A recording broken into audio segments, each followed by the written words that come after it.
The escape pod hit the ground like a meteor, and Maya-chan felt every bone in her body shake from the impact. She lay there in the darkness for a long time, unable to move, unable to think, her ears ringing and her vision swimming with spots of white light. When she finally opened her eyes, she saw fire. The wreckage of the U.S.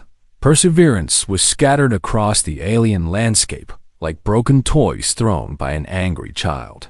Pieces of metal and plastic and glass lay everywhere, some of them still burning with bright orange flames that cast dancing shadows across the purple rocks. Maya tried to move and pain exploded through her left arm. She screamed, but no sound came out of her dry throat. Her arm was broken. She knew that much. The bone had not pierced the skin, but she could feel the wrongness of it. The way it bent where it should not bend. She used her right arm to push herself up, and every movement sent fresh waves of agony through her body. The escape pod had saved her life. But just barely. She looked around at the alien world and felt her heart sink into her stomach. Kithra 7. She knew this planet from the briefings, from the warnings that every ship captain gave when passing through this sector Class V hostile environment. They called it home to the Vethkai, the most dangerous predators the Galactic Council had ever documented. 3 colonies had tried to settle here. 3 colonies had failed. The reports spoke of coordinated attacks, of hunters that seemed to communicate and plan, of colonists dragged screaming into the night. Maya crawled toward what remained of the cargo section. Her distress beacon had been destroyed in the crash. She had checked at first. The communication array was nothing but melted slag. She was alone on a planet that had killed 347 humans, with no way to call for help. The next patrol would reach this sector in 43 days. She found the emergency supplies scattered among the debris, 17 standard ration packs, each one designed to provide enough nutrition for 1 day of moderate activity, a medical kit with bandages and painkillers, and a small bone-setting device, a water purifier that still seemed to work, a heat blanket that would keep her warm through the cold nights Maya did the math in her head and felt sick. 43 days to survive 17 rations. Even if she ate only half a pack per day, she would run out long before rescue could arrive. She set her broken arm using the bone setter, biting down on a piece of her uniform to keep from screaming. Then she wrapped it tight and took 2 painkillers and tried to think about what to do next. First day passed in a haze of pain and fear. She built a small shelter from the pieces of the cargo bay, using the heat blanket as a roof and piling rocks around the sides to block the wind. She ate half a ration pack and drank water from a nearby stream after running it through the purifier when night fell. The temperature dropped fast and Maya huddled in her shelter, listening to the strange sounds of an alien world. She heard things moving in the darkness, rustling in the purple bushes that surrounded the crash. Slight heavy breathing somewhere close by, but nothing attacked her that first night. On the second night, she heard something different. It was a high sound, thin and desperate, like a baby crying. Maya lay in her shelter and listened to it for a long time. Every survival protocol she had ever learned told her to stay hidden, to not investigate strange sounds on a hostile planet.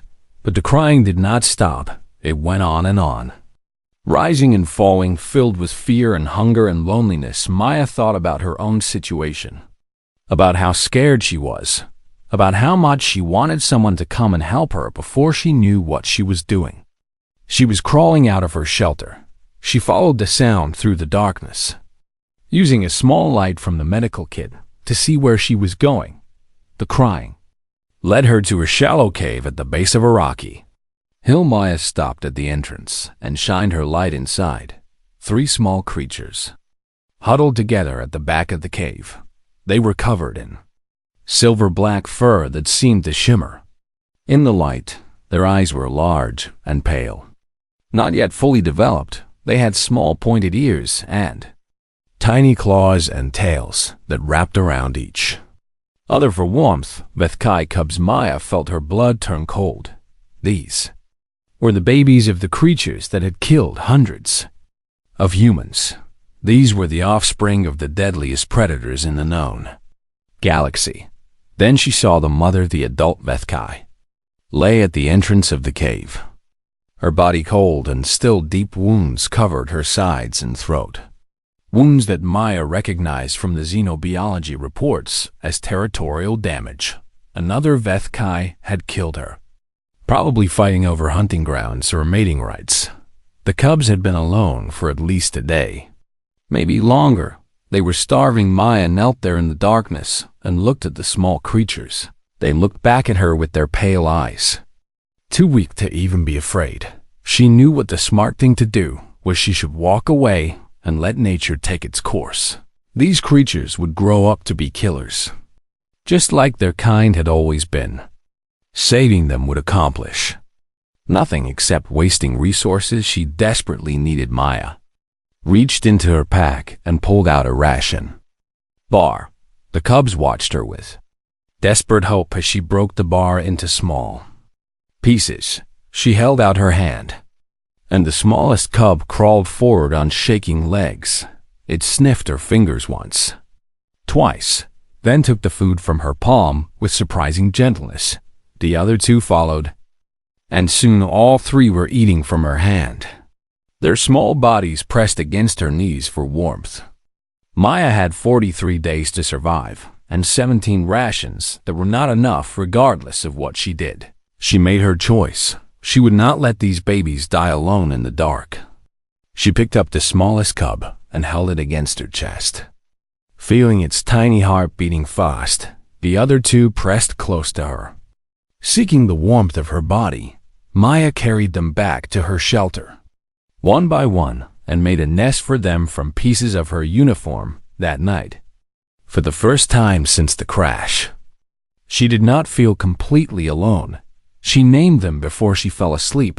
Shadow for the one with the darkest fur, Storm for the one who growled at every strange sound, and Ghost for the smallest one, the one who had been brave enough to eat from her hand first. Maya did not know if she would survive this planet, but she knew that she would not survive it by becoming something less than human. She closed her eyes and felt 3 small bodies pressed against her side.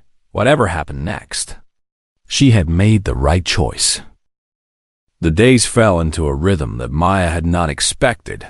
She woke each morning with 3 warm bodies pressed against her.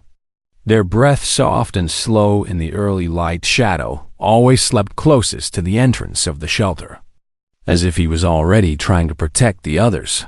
Storm curled up near Maya's feet, her ears twitching at every sound even in sleep.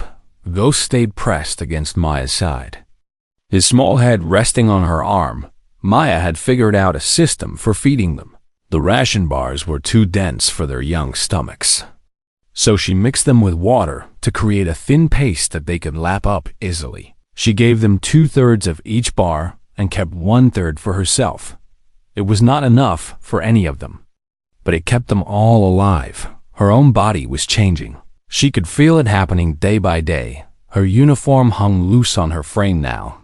Her cheeks had grown hollow, and her hands shook when she tried to do simple tasks. But every morning, when she woke up and saw the cubs growing stronger, she knew she had made the right choice by the second week.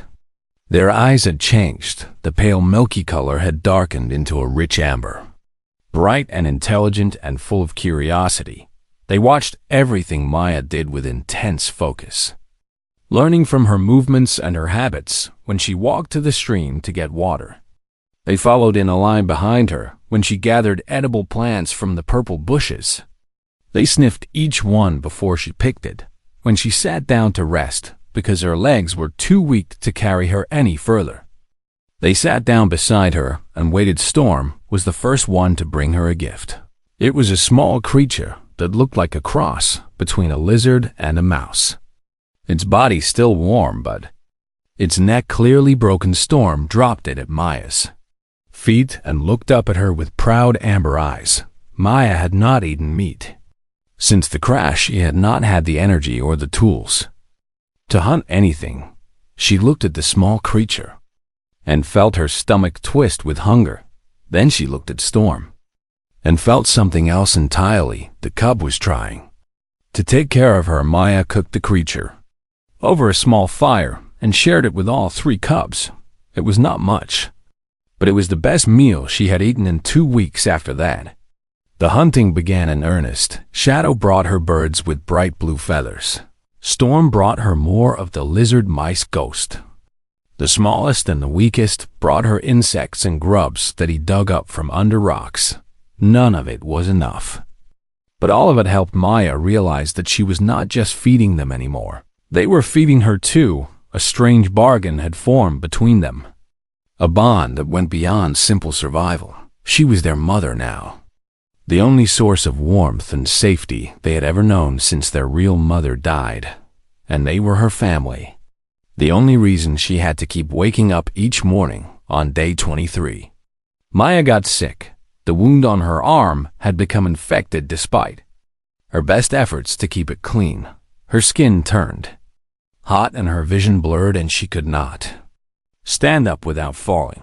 She lay in the shelter and shook with fever, watching the world spin around her through half-closed eyes. The cubs did not leave her side. Shadow lay across her legs, his body heat helping to warm her when she shivered. Storm pressed against her good arm, her rough tongue licking the sweat from Maya's skin. Ghost did something Maya had never seen before. He left the shelter and came back with his throat bulging strangely. Then he opened his mouth and water poured out, clean and cool, onto Maya's cracked lips. She drank without thinking, too weak to wonder how he had done it. Later she would learn that the Vethkai had a special pouch in their throats for carrying water across long distances. It was a survival adaptation that no xenobiologist had ever documented, something the species kept hidden from outsiders, but Ghost had shown it to her without hesitation, because she needed water, and he had water to give. The fever lasted for 5 days. Maya drifted in and out of consciousness, dreaming of Earth and her mother and the Kiste, rain that used to fall on her childhood home sometimes. She woke up and saw amber eyes watching.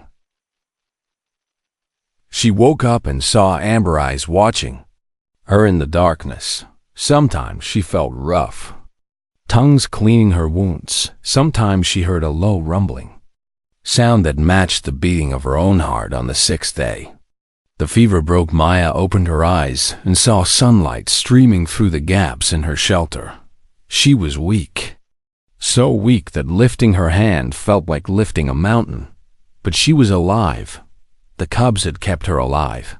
She looked at them sitting in a row beside her, their amber eyes bright with relief. Shadow had grown so much in the past weeks that he was nearly the size of a small dog. Now Storm's fur had developed a pattern of darker stripes that made her look fierce and beautiful. Ghost was still the smallest, but his eyes held an intelligence that made Maya's breath catch in her throat.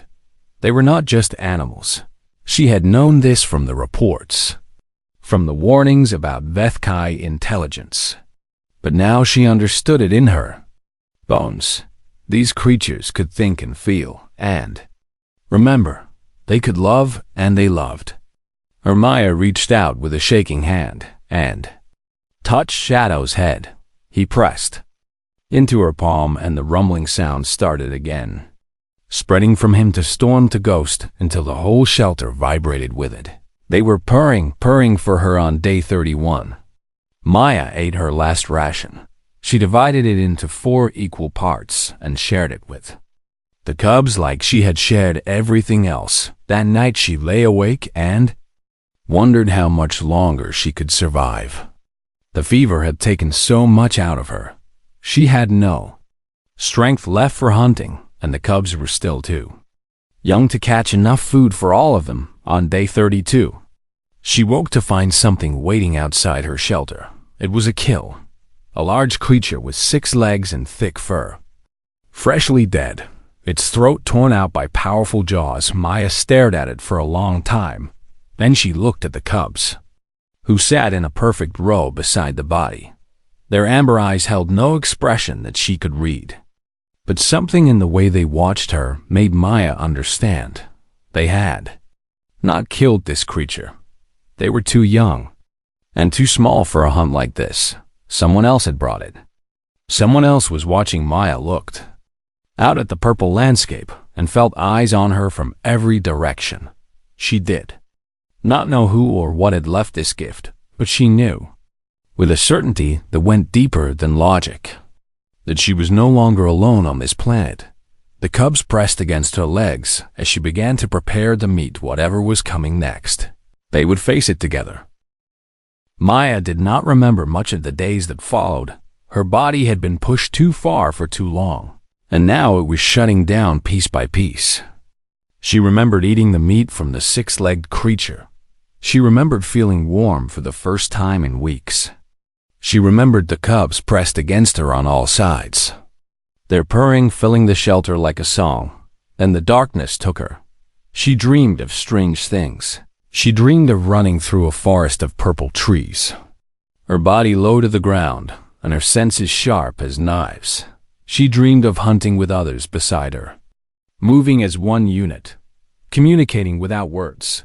She dreamed of a voice that was not a voice, a feeling that passed from mind to mind like water flowing downhill. She dreamed of being part of something larger than herself. When she finally woke, truly woke, she was not in her shelter anymore. Maya opened her eyes and saw light, not sunlight, but something softer and stranger, blue-green light that came from everywhere and nowhere, filling a vast space that stretched out in all directions. She was in a cave. No, not a cave, a cavern, bigger than any natural formation she had ever seen. Its walls covered with glowing fungi that pulsed with gentle rhythm. The floor beneath her was covered with soft moss that felt like velvet against her skin. Someone had placed a blanket of animal fur over her body. Someone had cleaned her wounds and wrapped them in fresh bandages made from leaves. Maya sat up slowly. Her head spinning. Shadow was there beside her, his amber eyes watching her face. Storm lay at her feet, her striped fur rising and falling with each breath. Ghost pressed against her hip, his small body warm and solid. But they were not alone. Maya looked up and felt her heart stop beating in her chest. The adult Vethkai surrounded her, dozens of them, each one the size of a tiger, their silver-black fur gleaming in the blue-green light. They stood in a circle around her, their amber eyes fixed on her face with an intensity that made her skin crawl. Apex predators, the terrors of Kithra 7. The creatures that had killed 347 humans. Maya should have been afraid. She should have been screaming or running or begging for her life. But her body was too weak for fear. And something in the way the cubs pressed against her told her that fear was not the right response. She sat there and waited. An old Vethkai stepped forward from the circle. This one was different from the others. Its fur was streaked with gray, its body marked with dozens of scars from battles long past. One of its eyes was missing, the socket empty and healed over with pale tissue, but its remaining eye burned with intelligence, with awareness, with something that Maya could only call wisdom. The old one approached her slowly, its massive paws making no sound on the soft moss. It stopped right in front of her and leaned down until its face was level with hers. Maya could feel its breath on her skin, warm and smelling of meat and something else, something wild and ancient. The old one breathed in deeply, taking her scent into its lungs. It held that breath for a long moment. Then it did something that Maya had never seen in any xenobiology report, something that no human had ever witnessed before. It lowered its head to the ground before her. The gesture was unmistakable. The old one was bowing one by one. The other adults followed. Silver-black bodies sank to the ground in a wave that spread across the cavern. Dozens of apex predators, each one capable of killing her with a single swipe of their claws. Pressed their heads to the moss in submission, Maya sat there with tears running down her face and did not understand. Shadow rose from his place beside her and walked to the Old One. He touched his nose to the Old One's scarred face, and a sound passed between them. Not a word, not exactly, but something that carried meaning. The Old One lifted its head and looked at Maya again. This time, she saw something different in that single amber eye. Gratitude, recognition, welcome. A sound began to build in the cavern. It started with Shadow. A low rumbling in his chest that she knew so well. Storm joined in. Then Ghost. Their voices blending together. Then the adults added their own voices, deeper and stronger. And the cavern filled with a sound that shook Maya's bones. They were purring, all of them. For her, Maya understood then what had happened. The cubs had told their people about her. They had shared her scent, her kindness, her sacrifice, and the Vethkai had listened later. She would learn their true name. They called themselves the Kethvar, which meant those who remember in their ancient tongue. They were not animals, not beasts, not mindless predators. They were a people with history and culture and laws, and their most sacred law was this: kindness must be repaid. The humans who had come before had killed Kethvar young. They had shot cubs for sport, had burned dens for safety, had treated the Kethvar as nothing more than dangerous animals to be exterminated. The Kethvar had responded in kind. They remembered every death, every cruelty, every act of violence, and they had taken their revenge. But Maya had done something different. Maya had found orphan cubs, and instead of killing them or leaving them to die, she had shared her last food with them. She had kept them warm through cold nights. She had given them names and love and hope. She had chosen compassion. When survival demanded cruelty, the Kethvar remembered that too. The Old One rose from its bow and approached Maya once more. It pressed its scarred forehead against hers, and Maya felt something pass between them. A connection and acceptance, a promise. She was packed now. She belonged to them as they belonged to each other. The Old One stepped back and made a sound that needed no. You know. Translation: Welcome home. Maya stayed in the cavern for weeks, growing stronger on meat that the hunters brought back from their expeditions. She learned to understand the Kethvar, language of gestures and scents and harmonics. She learned their history, their songs, their stories of the time before humans came. She learned that they had been watching her since the crash, waiting to see what kind of creature she was. Shadow, Storm, and Ghost stayed beside her always. They were adolescents now, nearly half the size of the adults, their bodies strong and their minds sharp. They had been the ones to tell their people about Maya. They had been the ones to ask for her life to be spared. They had been the ones to claim her as family. Maya looked at them sometimes and felt her heart swell with something she could not name. She had saved their lives with 17 ration bars and a broken arm and a stubborn refusal to let innocents die, and in return, they had saved her in every way that mattered. She was not alone anymore. She was not afraid anymore. She was pack. Day 43 came and went without rescue. Maya did not notice. She was too busy learning the songs of the Kethvar, too focused on understanding their complex social structures, too wrapped up in her new life among creatures that had once terrified all of humanity. Day 50 passed, then day 60, then day 70. The patrols had been delayed. She would learn later, a conflict in a distant sector had pulled resources away from routine operations. No one had expected survivors from the Perseverance crash. No one had thought to hurry. Maya spent her days exploring the cavern network that the Kethvar called home. It stretched for miles beneath the surface of Kithra 7, a vast underground world lit by bioluminescent fungi and warmed by geothermal vents. Thousands of HFY lived here, organized into family groups that hunted together and raised their young together. They had art. Maya discovered this on her 32nd day among them. When Shadow led her to a chamber deep in the network, the walls were covered with images painted in natural pigments, scenes of hunts and births and deaths, portraits of great leaders from generations past, and in one corner, something that made Maya's breath catch in her throat, a painting of a human woman surrounded by 3 small cubs. The paint was still fresh. They had made art of her. She cried for a long time after that. And Shadow sat beside her and did not ask why the HFY had oral histories too.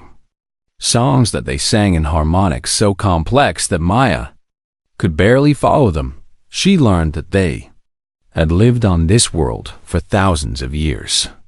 Before humans came, she learned that they had welcomed the first colony with curiosity rather than hostility. She learned that everything had changed when a group of colonists found a HFY den and killed the cubs inside for sport. The HFY remembered. They always remembered. The war that followed had been one-sided and brutal. The colonists had weapons and technology, but the HFY had numbers and knowledge of the land and a rage that would not be satisfied until justice was done. 3 colonies had fallen, and after each one, the Galactic Council had blamed the failure on dangerous wildlife. Rather than admit that their people had struck first, Maya listened to these stories and felt shame burning in her chest. Our species had done this.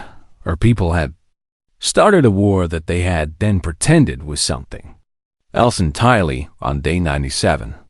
Everything changed. Maya was sitting near the entrance of the main cavern, watching the purple sunset paint the sky in shades of orange, and pink. Shadow sat beside her as he always did, his massive body warm against her side. Storm and Ghost were nearby, play fighting in the way that adolescent HFY did. Then she heard it, a sound that did not belong to this world, the roar of ship engines cutting through the atmosphere. Maya stood up and looked toward the horizon. A bright light was descending from the sky, leaving a trail of fire behind it, a rescue ship. Finally, she felt joy surge through her, followed immediately by something else. Fear, not fear for herself, but fear for her family. The HFY had heard the ship too, all around the cavern entrance. Adults were emerging from the tunnels below, hunters with scarred bodies and sharp claws. Warriors who remembered what humans had done to their kind. Maya saw them gathering, saw the tension in their bodies, saw the ancient hatred awakening in their amber eyes. They were preparing to fight. They were preparing to protect their home the only way they knew how. No.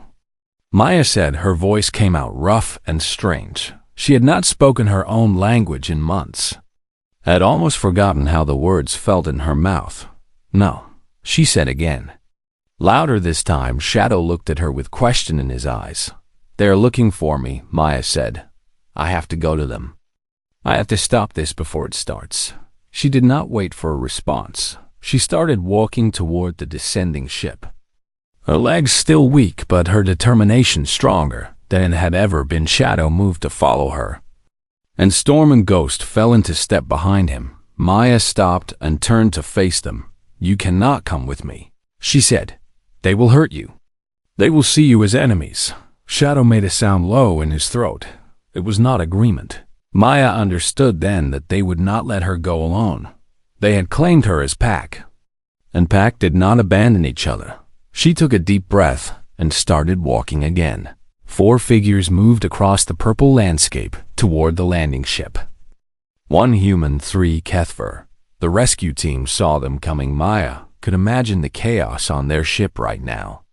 The screaming and the grabbing of weapons and the absolute confusion at what they were seeing.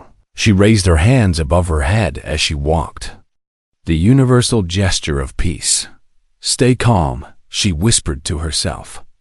Just stay calm. The ship touched down in a cloud of dust and purple grass.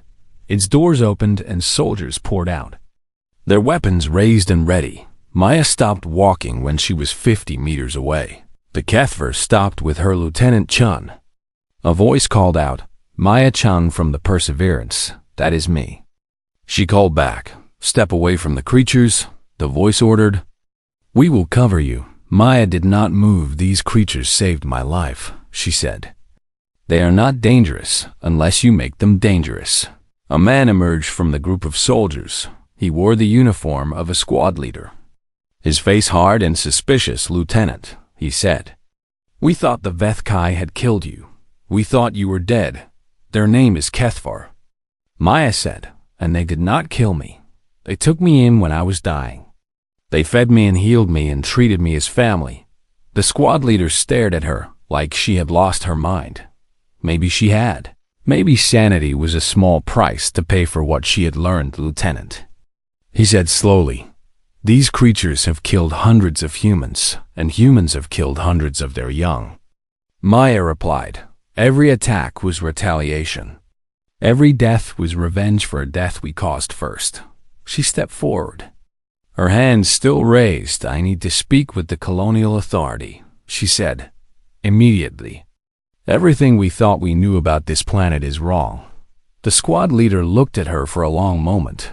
Then he looked at the three Kethver standing behind her. Their amber eyes calm and watchful. "What exactly are you asking for?" He said, "I am asking you to listen."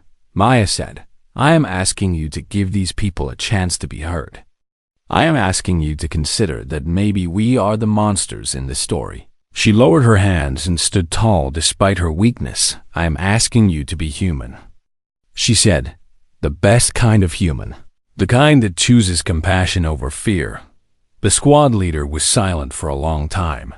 The soldiers behind him shifted nervously, their weapons still trained on the Kethver. Then, slowly, the squad leader lowered his own weapon. "Bring them aboard," he said to his team, "all of them. And someone get me a secure line to Colonial Command." Maya felt tears streaming down her face. She turned to Shadow and pressed her forehead against his.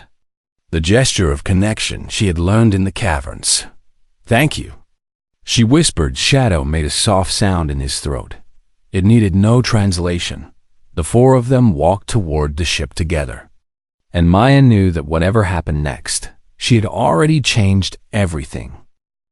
The Galactic Council chamber was vast and cold, and filled with beings who did not want to hear what Maya had to say. She stood at the center of the floor, alone beneath lights that felt like judgment.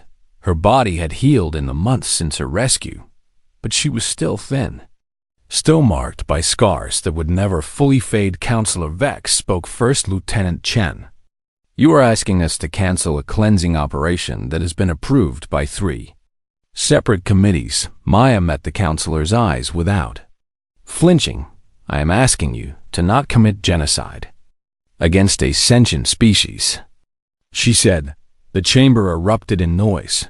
Voices shouted over each other, some angry and some shocked and some simply confused. Maya waited until the chaos died down. "The Kethver are people," she continued. "They have language and culture and art. They have history that stretches back thousands of years. They have families who love each other and mourn their dead." Counselor Vex waved a dismissive hand. "They have killed 347 colonists after colonists killed their children." Maya shot back. "Every single attack was a response to human aggression. We started this war. Every death that followed is on our hands." Another counselor, a thin woman with cold eyes, leaned forward. "You expect us to believe that you lived among these creatures for months without being harmed. I expect you to believe the truth." Maya said, "They found me dying, and they saved my life. They adopted me into their families and taught me their ways. They showed me more kindness than I had any right to expect." She paused and took a deep breath. "I was starving," she said. "I had 17 ration bars and 43 days to survive. I found 3 orphan cubs whose mother had been killed, and I chose to feed them instead of myself." Whispers rippled through the chamber. "I gave them everything I had." Maya continued, "I shared my last food with creatures that should have been my enemies. And when I was dying from fever and hunger and wounds that would not heal, they repaid that kindness 1,000 times over. She looked around the chamber at all the faces watching her. This is what makes humanity special, she said. Not our weapons or our ships or our colonies. What makes us special is that a single person, alone and afraid and certain that she was going to die, chose compassion anyway. Counselor Vex snorted. Compassion does not build empires. No. Maya agreed. It builds something better.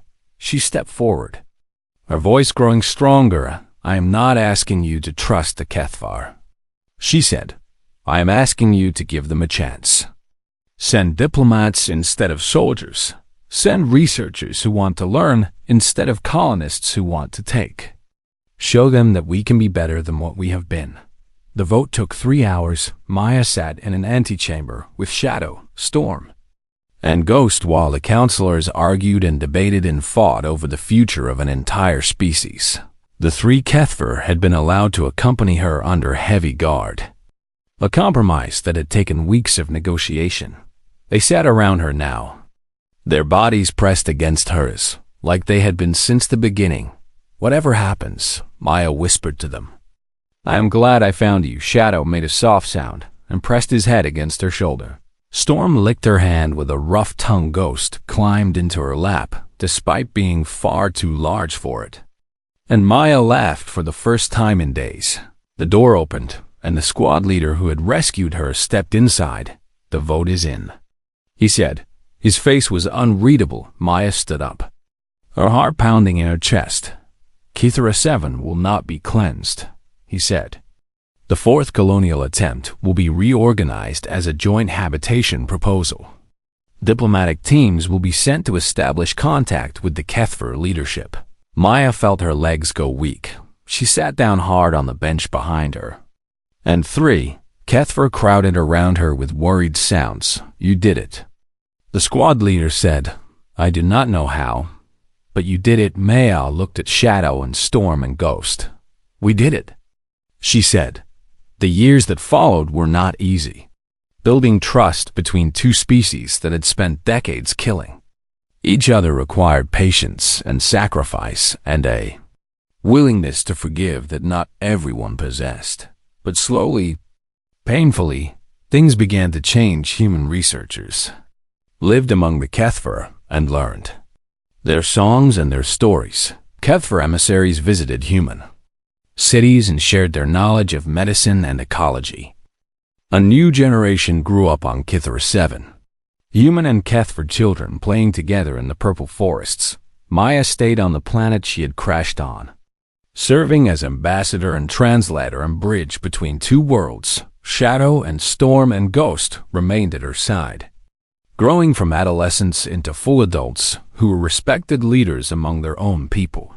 The old Kethvar with one eye became her closest advisor, teaching her the ancient ways and sharing wisdom that humans had never been meant to receive. 17 years passed. Maya was no longer young, her hair streaked with gray and her body marked by time, but her eyes still held the same fire that had driven her to share her last ration with 3 starving cubs. She was in her home, a dwelling built in the Kethvar style with human touches. When the message came through Hierarchy Fleet detected at sector boundary, the transmission said, estimated strength, 400 warships, declared intention, conquest of all human territories. Maya felt ice spread through her veins. The hierarchy was a coalition of species that believed in strength. Above all else, they had been watching humanity's expansion for decades, waiting for the right moment to strike. That moment had apparently arrived. She was not surprised when the Kethvar Council called an emergency meeting. She was not surprised when they asked her to translate for them during the Allied military conference. But she was surprised, deeply and profoundly surprised, by what happened next. We will fight, the old one with one eye announced. His voice rang through the chamber in harmonics that Maya translated into human speech as fast as she could speak. We will stand beside the humans, he said. We will defend them as they have defended us." The human admirals in attendance exchanged shocked glances. "Why?" One of them asked, "Why would you risk your people for us?" The old one turned his single amber eye toward Maya. "Because of her." He said Maya felt tears forming in her eyes as she translated 17 years ago. She was dying. The old one continued. She had nothing left. She was alone and afraid, and certain that she would never see her home again. His voice grew stronger, filling the chamber with ancient power. "She found 3 of our young, abandoned and starving, and instead of walking away, instead of saving herself, she gave them everything she had. She shared her last food with children who could offer her nothing in return." He paused, and the silence was absolute. "The KindnHFY remember," he said. "We always remember. She showed us that humans can choose kindness even when it costs them everything. She showed us that your species is worth protecting." He looked at the assembled admirals with an expression that needed no translation. "We remember our debts," he said, "and this debt will never be fully repaid." The hierarchy fleet arrived 2 months later, 400 warships strong, confident in their superior numbers and firepower. They were met by the combined human defense force, and beside that force, flowing through the darkness of space like living shadows, were the KindnHFY War Pack's 40,000 warriors, the greatest military deployment their species had ever attempted. The hierarchy commander demanded to know why the predators of KindnHFY 7 fought for humanity. The response came from the old one with one eye, transmitted across every open channel in the sector.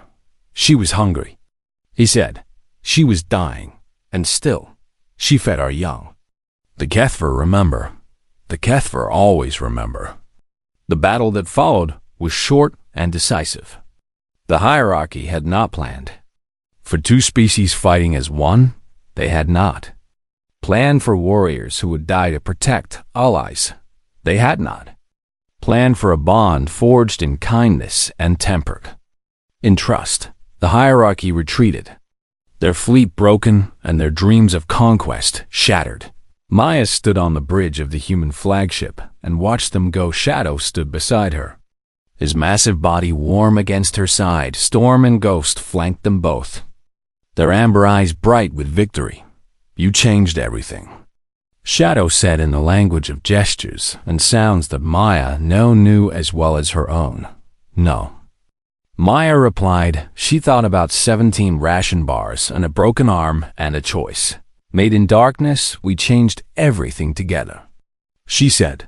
"The galaxy would remember this day for centuries to come. They would tell stories about the human woman who shared her food with starving predators and started an alliance that changed the course of history. They would sing songs about kindness repaid and debts remembered, and 2 species who chose to stand together against the darkness." But Maya did not think about legacy or history or songs. She thought about 3 small cubs eating from her hand in a cave on a distant world. She thought about the choice she had made when she had nothing left to give. She thought about how a single act of compassion, offered without hope of reward, had rippled outward through time and space until it touched everything. This was what it meant to be human. Not weapons or ships or conquest, but the simple, stubborn, beautiful refusal to let cruelty win. Maya smiled and pressed her forehead against Shadow's scarred face. "Thank you," she whispered, "for remembering." The KindnHFY rumbled with pleasure, and the sound echoed through the ship like a promise. "Always," he said, "we will always remember."